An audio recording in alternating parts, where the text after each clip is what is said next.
Page 44, Exercise 2A. Sir Bedivere and Excalibur. Long, long ago, there lived a famous king. His name was Arthur, and he was the king of the Britons. King Arthur and his knights of the Round Table fought many battles. Arthur's last battle was against his own son, Mordred, at Camlan. The armies started fighting early in the morning, and the battle lasted all day. When they finished fighting, Mordred was dead and the king was badly wounded. Only one of Arthur's knights survived, Sir Bedivere. After the Battle of Camlan, Sir Bedivere took the wounded king to the island of Avalon. The island was in the middle of a lake. Arthur knew the lake well. He remembered the day when he received his magic sword Excalibur from the Lady of the Lake. That was a long time ago, he thought. Then he said to Sir Bedivere, "I need to return Excalibur to the lake before I die."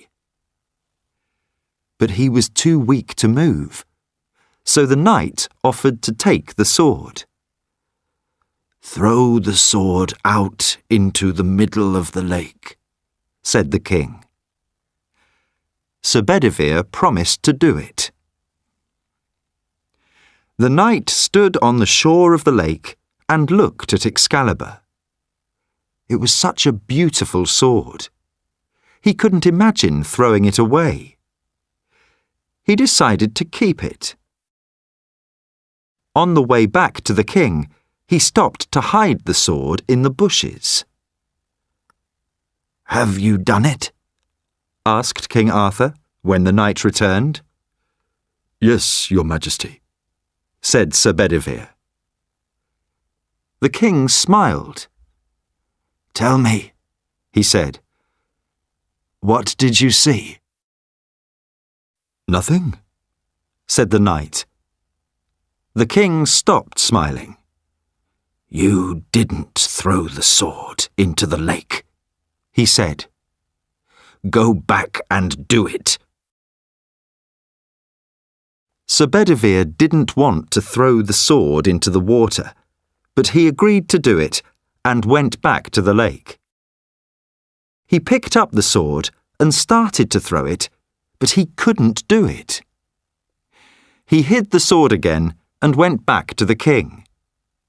Again, the king asked him, "What did you see?" "Nothing happened," he said.